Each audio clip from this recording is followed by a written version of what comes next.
बच्चों, साहित्य अध्ययन केंद्र में आपका स्वागत है। वीडियो के इस अंक में मैं कक्षा 11वीं के पाठ्यक्रम का वे आंखें नामक पाठ का शेष अंश पढ़ाऊंगा। इसके पहले वाले वीडियो में मैंने सुमित्रा नंदन पंत जी का वे आंखें नामक पाठ का पद संख्या 1 से लेकर के 4 तक की व्याख्या किया था।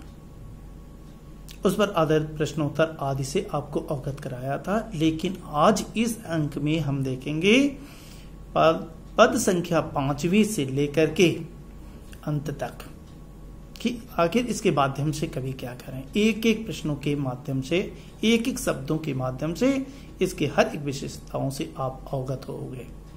तो 5वां इनका पद है वे आंखें नामक चैप्टर का कि बिका दिया घर द्वार। आगे हम लोगों ने देखा था कि किसान के द्वारा कर्ज लिए जाने के कारण, कर्ज को अदा न करने के कारण इसको तरह तरह की समस्याओं का सामना करना पड़ा। और कौन कौन सी समस्याएं इस किसान के सामने आती हैं उससे अवगत होंगे। क्या? बिका दिया घर द्वार। कर्ज लेने के कारण इस कर्ज ने किसान के घर द्वार को भी क्या किया? बिकवा दिया। घर द्वार को भी बेचना पड़ गया। बिका दिया घर द्वार। महाजन ने न ब्याज की कौड़ी छोड़ी। महाजन, साहूकार। पहले के साहूकार लोग क्या करते थे? पैसे देते थे। आपकी आवश्यकता पड़ी, आप जाकर के उनके यहां से पैसे लेते थे, लेकिन उस पर ब्याज निर्धारित होती थी। उस ब्याज को आपको देना पड़ता था, उसकी अदायगी करना पड़ता था। लेकिन यदि आप उस ब्याज को नहीं दे पाते थे तो प्रताड़ना के द्वारा आपको उस ब्याज से, क्योंकि आपसे वह ब्याज क्या किया जाता था? वसूल किया जाता था। वही उसी तथ्य को इन्होंने इंगित करते हुए कहा कि महाजन ने न ब्याज की कौड़ी छोड़ी। जिस महाजन ने किसान को कर्ज दिया था, उस महाजन ने, उस साहूकार ने ब्याज की एक भी कौड़ी, और कौड़ी का मतलब क्या हुआ? पैसा, पैसे की प्राथमिक इकाई के लिए यहां पर आया।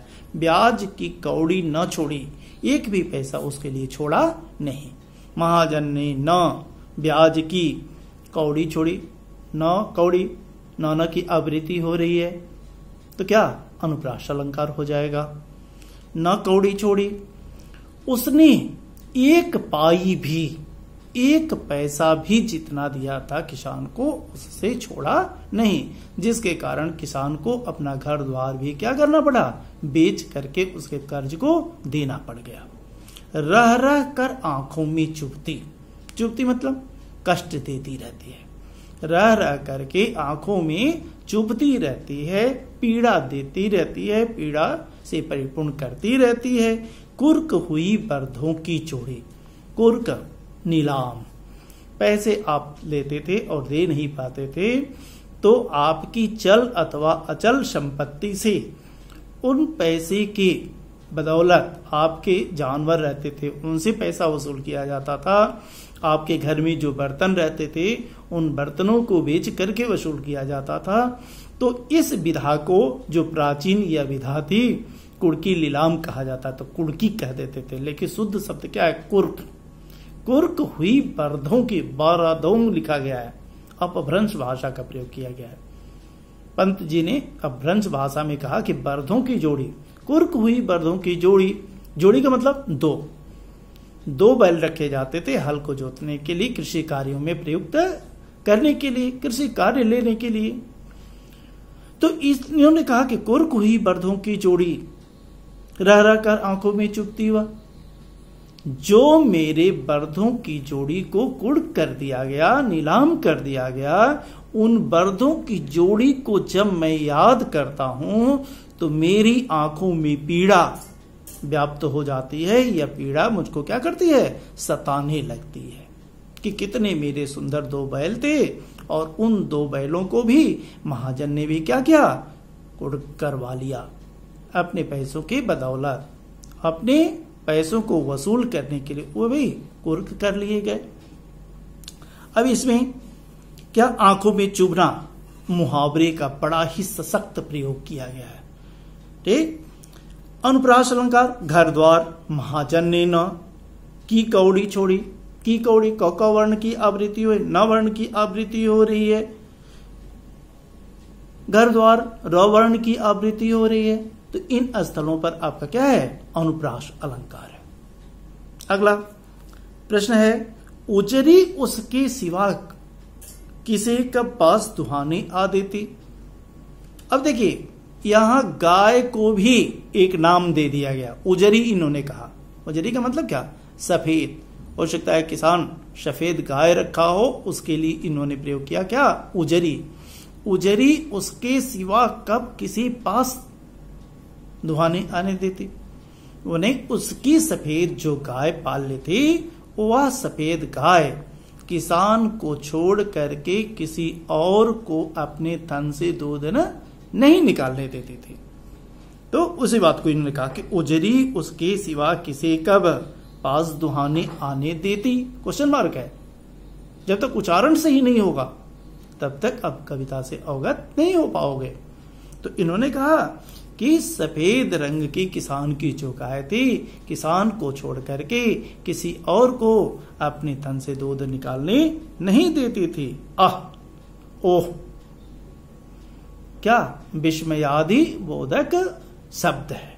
क्या कहा गया, आंखों में नाचा करती, ओहो, नहीं कहते ओह ऐसा कार्य हो गया। इन्होंने कहा आंखों में नाचा करती, आंखों में रह रह करके नाचती रहती है, आंखों के सामने वह प्रसंग याद आता रहता है, वह तथ्य मुझे याद आता रहता है, उसको याद करता रहता हूं। उजड़ गई जो सुख की खेती, मुझको सुख प्रदान करने वाली जो मेरी खेती थी, वह मेरी खेती क्या हो गई, उजड़ गई, समाप्त हो गई। आशया कि किसान अपने खेतों में लहलाती हुई फसलों को देख करके अत्यंत वो प्रसन्न होता था। जब भी उसका मन विचलित होता था, अपने खेत के पास में जाकर के अपनी फसलों को देखता था, वह प्रसन्न हो जाता था। तो इसलिए पंत जी को यह लिखना पड़ा क्या, कि उजड़ गई जो सुख की खेती, जो इसकी खेती इसको सुख प्रदान करती थी, इसको आनंद प्रदान करती थी, वह आनंद प्रदान करने वाली खेती भी क्या हो गई, उजड़ गई, समाप्त हो गई, आज वह रह नहीं गई। उजड़ गई जो सुख की खेती, इसमें भी उजड़ी उसे ऊ की क्या हो रही है, आवृत्ति हो रही है, ए की आवृत्ति हो रही है। इसमें भी क्या जी, किसे कब दुहाने आने देती, अनुप्रास अलंकार है। और क्या, मानवीकरण किया गया है, तो मानवीकरण भी है। आंखों में नाचना, आंखों में नाचना मुहावरे का सशक्त प्रयोग किया गया है।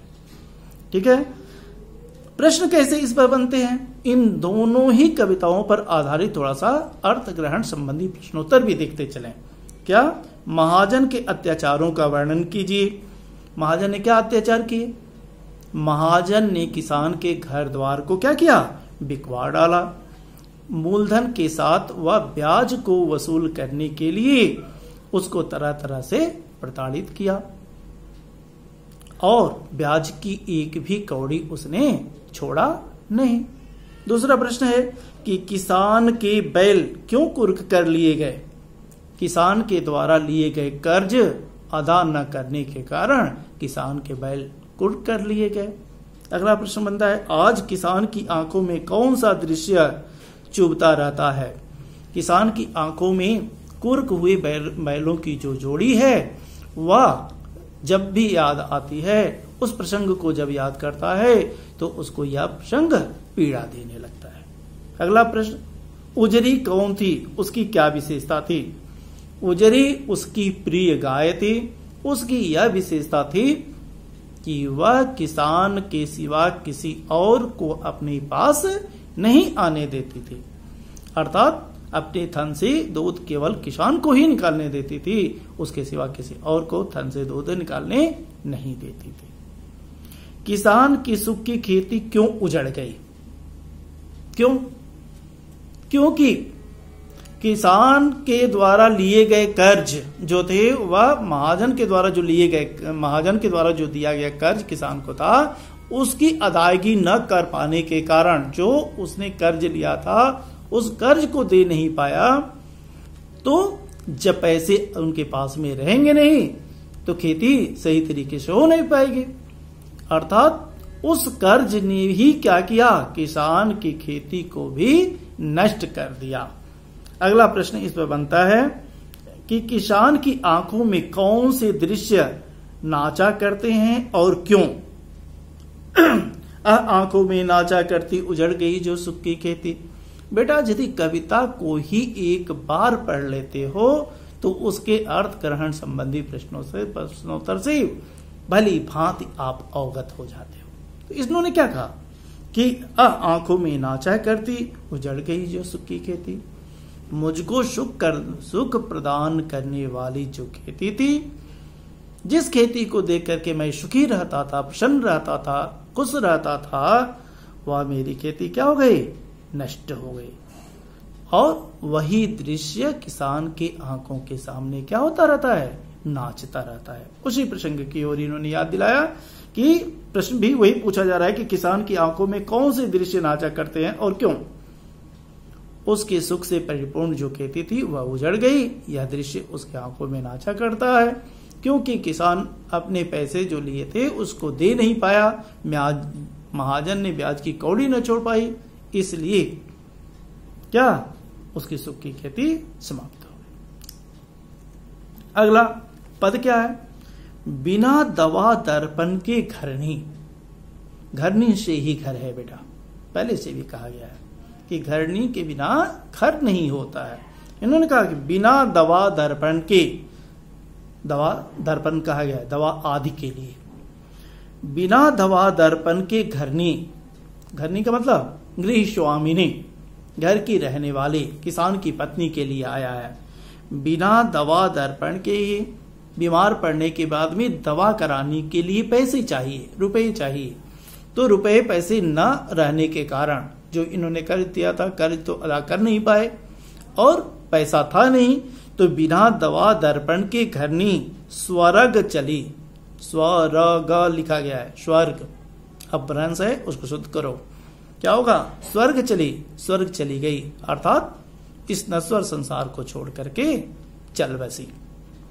आंखें आती भर, किसान कहता है कि जब उस दृश्य को मैं याद करता हूं कि मेरी पत्नी बिना दवा दर्पण के, उसका दवा मैं नहीं करा पाया, इलाज नहीं करा पाया, जिसके कारण क्या इस दुनिया को वह छोड़ करके चल बसी। देख रेख के बिना दूध मुही बिटिया 2 दिन बाद गई मर।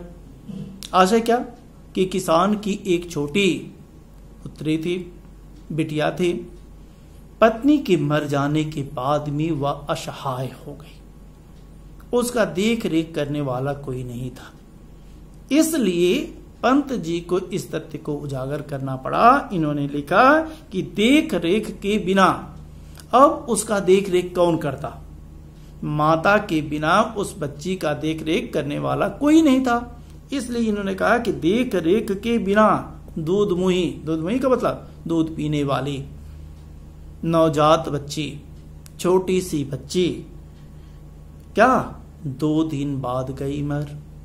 2 दिन तक तो किसान ने किसी तरीके से अपनी उस बिटिया को जिला पाया, लेकिन 2 दिन के बाद वह भी किसान के साथ को छोड़ करके चल बसी। 2 दिन बाद बिटिया 2 दिन बाद गई मर, और वहां पर संबोधन है कि अर्थात 2 दिन के बाद में वह इस दुनिया को छोड़ करके चली गई। आंखें भरना मुहावरे का इसमें सुंदर प्रयोग किया गया है। अनुप्रास दवा दर्पण, द वर्ण की आवृत्ति होती है, आप क्लास 9th में पढ़ करके आए हो, जिसमें पढ़ाया गया था अलंकार, तो इसमें भी र वर्ण की आवृत्ति होती है। अनुप्रास की विशेषता होती है, जहां एक ही वर्ण की आवृत्ति 2 या 2 से अधिक बार होती है, वहां पर क्या होता है, अनुप्रास अलंकार होता है। र की जगह न, दवा, दर्पण, दर्पण शब्द होता है ना, न का प्रयोग किया गया है, जिसके कारण कविता में निखार आ गया है और भी रोचक हो गई है कविता। लघु शब्दों के कारण कविता में प्रवाह तीव्र हो गया। छोटे छोटे शब्द हैं लेकिन उनके अर्थ छोटे नहीं हैं। अर्थ की दृष्टि से वह बहुत ही महत्वपूर्ण है। अब इस पर आधारित कैसे प्रश्न बनते हैं? प्रश्न है कि किसान की आंखें क्यों भर आती हैं? किसान की आंखों के भरने का प्रयोजन क्या था? कि किसान की आंखें इसलिए भर आती हैं कि बिना दवा दर्पण की पत्नी क्या हुई? स्वर्ग चली गई। अर्थात पैसे न रहने के कारण किसान ने अपनी पत्नी का इलाज नहीं कर पाया, जिसके कारण उस तथ्य को किसान जब याद करता है तो उसकी आंखों में क्या होता है? आंसू आ जाते हैं। किसान की पत्नी और बच्ची क्यों मर गई? आशय क्लियर है। बिना दवा दर्पण के, दवा न मिलने के कारण, उचित इलाज न होने के कारण उसकी पत्नी मर गई और दूध मुही जो बिटिया थी, बच्ची थी, देख रेख के बिना देख रेख के वह भी क्या हुई? इस नश्वर संसार को छोड़ करके चल बसी। अब क्या है? अगला प्रश्न है, अगला पद इनका कि घर में विधवा रही पतोहू लक्ष्मी थी यद्यपि घातीन। बहुत ही इंपॉर्टेंट पद है। इन्होंने कहा कि घर में विधवा रही पतोहू, पहले ही अंक में हम लोग पढ़ चुके हैं कि इनके पुत्र को लाठी से मार मार करके मौत के घाट उतार दिया गया। किसने मौत के घाट उतार दिया? महाजनों के कारिंदों ने, कारकुनों ने लाठी से मार मार करके मौत के घाट उतार दिया, जिसके कारण इनकी पुत्र वधू क्या हो गई? विधवा हो गई थी। और क्या हुआ? घर में विधवा रही पतोहू, उसी तथ्य को इन्होंने व्यक्त किया कि घर में विधवा पतोहू रहती थी, लक्ष्मी थी, वही घर का पालन पोषण करती थी, घर के हर एक कार्य उसके द्वारा ही संपादित हुआ करते थे, जिसके कारण उस पुत्र वधू के लिए शब्द क्या आया है? लक्ष्मी। वह उस घर के लिए लक्ष्मी थी। कौन? किसान की पुत्र वधू। यद्यपि पति घातीन, मारा तो महाजन ने, लेकिन आरोप किसके ऊपर लगा? उस पत्नी के ऊपर लगा, उस पुत्र वधू के ऊपर आरोप लगाया गया। आरोप लगा करके क्या हुआ? इनको लिखना पड़ा यद्यपि पति घातीन, पति को मरवाने वाली सिद्ध हुई। कौन? यह पुत्र वधू। पुत्र वधू को पति को मरवाने वाला कहा गया। पकड़ मंगाया कोतवाल ने, और यह आरोप लगने के बाद में कोतवाल ने क्या किया? एक दिन इनकी पुत्र वधू को क्या किया? थाने तक बुलवा लिया और उसके साथ में अनैतिक अत्याचार करने की कोशिश की गई। किसके साथ में? किसान की पत्नी के साथ में, जिसके कारण पकड़ मंगाया कोतवाल ने, डूब कुएं में मरी एक दिन, और उस अत्याचार को वह सहन नहीं कर पाई, जिसके कारण वह अपने घर आकर के उस अत्याचार को छिपाने के लिए क्या की? कुएं में डूब करके अपने प्राण को दे बैठे। कौन? किसान की पुत्र वधू। कोतवाल पति घातीन के रूप में उसको सिद्ध करके अपने थाने तक उसको बुलवाया। तरह तरह के लांछन लगाए गए, तरह तरह के आरोप सिद्ध किए गए, और इन आरोप प्रत्यारोपों के बीच में यह पुत्रवधू जो थी उस आरोप प्रत्यारोप को सहन नहीं कर पाई। अपनी इज्जत की रक्षा के लिए, अपनी अस्मिता की रक्षा करने के लिए इसने क्या किया कि कुएं में डूब करके अपने प्राण को दे बैठी। उसी बात को इन्होंने कहा कि पकड़ मंगाया कोतवाल ने, डूब कुएं में मरी एक दिन वह भी कुएं में डूब करके अपने प्राण को दे बैठे। अब इसमें देखिए क्या है, रस क्या है? रस की दृष्टि से हाई स्कूल में पढ़े हैं, तुरंत ही रस पढ़े हैं। मैं थोड़ी देर के लिए रुक जाता हूं कि रस क्या है। सोचो, जहां पर क्या शोक प्रकट हुआ है, और जहां शोक प्रकट होता है वहां आप जानते हो क्या होता है? करुण रस। करुण रस की इसमें अभिव्यक्ति हुई है। इस पर आधारित प्रश्न बनते कि किसान की पतोहू को पति घातीन क्यों कहा गया? किसान के पुत्रवधू के ऊपर यह झूठा आरोप लगाया गया क्योंकि उसके पुत्र को मार मार करके मौत के घाट उतार दिया गया था, लेकिन इसकी पत्नी के ऊपर, इसके पुत्रवधू के ऊपर वह झूठा आरोप लगा करके पतिघातीन सिद्ध कर दिया गया। कोतवाल ने विधवा पतोहू को थाने में क्यों बुलवाया? पतिघातीन सिद्ध होने के कारण, पति को मरवाने के जुर्म में कोतवाल ने इस पुत्रवधू को क्या किया? थाने तक बुलवाया। किसान की पतोहू कुएं में क्यों डूब मरी?